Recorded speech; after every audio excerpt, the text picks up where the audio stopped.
Hi friends, Kings here. Well, I'm pretty sure that a lot of you have already celebrated New Year and are trying to work on your New Year resolution, like sleeping earlier, eating healthier, going to the gym more often, or maybe trying to beat Tetris.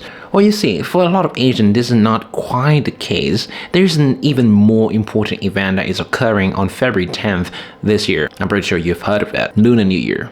Ring a bell? Well, do I mean Chinese New Year? Well, you see, I personally think the term Chinese New Year is very confusing and misleading. Well, in fact, China is not the only country that celebrates the holiday. People from Vietnam, South Korea, Malaysia, Singapore, the Philippines, and Thailand also celebrate the holiday. So calling Lunar New Year Chinese New Year is like calling Christmas Roman Christmas or European Christmas, which you don't want to do that. Anyway, in today's video, I'm going to show you how people in Vietnam celebrate Lunar New Year, or what we call Tet. Since I'm not physically in the country and people where I live don't celebrate this holiday, I will try my best to showcase it to you.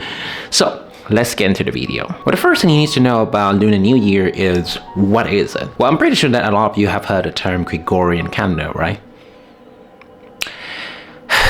Well, just in case you haven't heard of that, Gregorian calendar is the most common type of calendar in use today. It was actually invented by Pope Gregory XIII in 1582, and let's just ignore all the controversies around him for a second.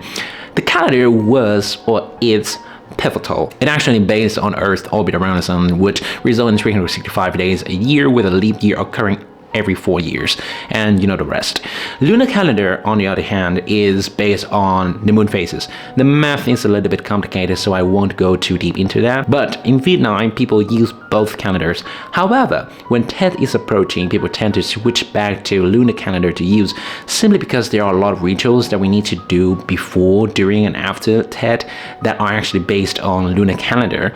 And Tet often happens between January and February, so it's very common for a Vietnamese person to celebrate both New Year's within 2 or 3 week time frame. So how do Vietnamese people celebrate Tet? Well, before celebration there is preparation. Normally we start wrapping up everything around the 23rd December of the previous year according to lunar calendar, and throughout the rest of the video I'll be using lunar calendar instead of the Gregorian calendar. And trust me, I lived in Vietnam for like 20 years, but it never makes sense to me, so please bear with me, people. Well, like I said, there are tons of rituals that we must do before, during, and after Tet, so I won't tell you everything that we have to do. I'm just gonna name a few key events that we must do. Well, first of all, we must clean up our house, and by clean up I mean we have to turn our house upside down and clean every single corner of our house. Vietnamese people believe that New Year, New You, so they would try to make their house as clean, tidy, fresh, and beautiful as possible, which is the complete opposite of my ex-girlfriend.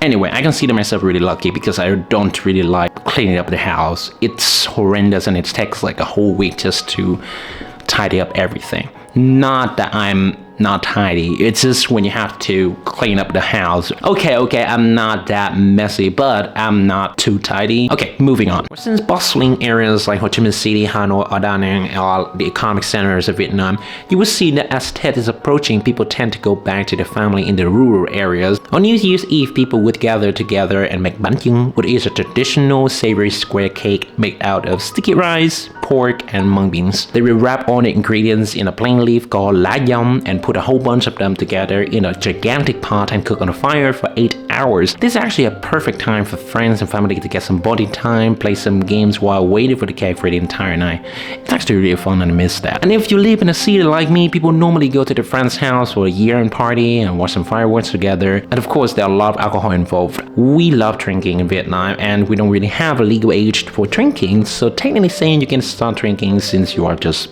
born, I guess.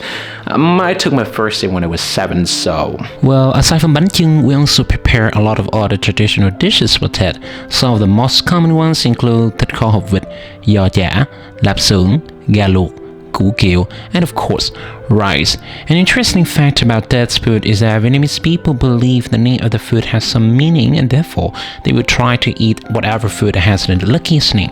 For example, the Vietnamese word for bitter melons is khổ qua, which is directly translated as God suffer. So bitter melons become very much common during Tet because people believe and hope that their suffer will be gone for the new year. We also make offerings to the gods and ancestors by preparing a 5-fruit tray. It totally depends on the family and the region of what kind of food they want to put on the tray, but some of the most common ones are soursoups, coconuts, papaya, papayas, mangoes, watermelons, and pineapples. Well, on the first day of New Year, we often invite a person who we think would bring us luck to enter our house or to be the first guest to our house. Here's the tricky part. If someone in your family happens to pass away the previous year, you must not enter someone's house for the first week of Tet. Well, Vietnamese people believe that the soul of the deceased will follow their family members for a while, and no one really wants to be visited by a ghost. But when you visit someone's house, it's expected that you would wish them something, especially if the person that you're visiting is older than you. Some Vietnamese phrases that we use very often is chúc mừng năm mới, vạn sự như ý, sức khỏe dồi dào. We also like to use some poems like con chúc chú tiền vô như nước sông Đà, tiền ra nhỏ giọt như cà phê phin. I'm not really into affirmations and wishes, but it is very rewarding. The person receiving your wishes is expected to give you some lucky money in exchange, especially if they're older than you. And the amount varies. It's like trying to figure out how much tip would you give to that waitress who is so cute but she's not a good server. The thing is, some people might not be interested in giving you some lucky money. So I have a trick for you. Prepare yourself a whole bunch of different red envelopes before going to someone's house. Put the smallest amount of money in those red envelopes. So by the time you visit them, after wishing them, give them the envelope back, showing them that you are very generous and very giving. The person receiving the gifts and the envelopes would feel so embarrassed because they don't have anything to give you back. So eventually they would go back to their room and put some money into a red envelope and give that to you. So no matter what happens, the return on investment is never negative. I've tried that and actually worked. You might also want to pay attention to New Year dresses.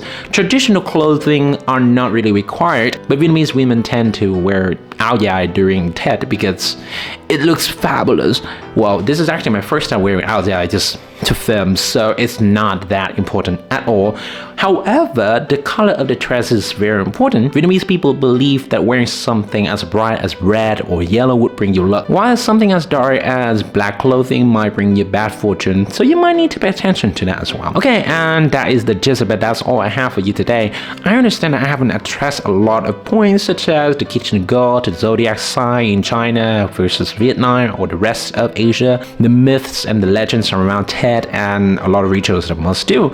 But considering the short time frame of this video, I hope that I have successfully showed you how Vietnamese people celebrate Tet, and it is actually the most important holiday in our country. I do hope one day that you can experience the holiday in person because it's extremely fun. So, thank you so much and bye-bye.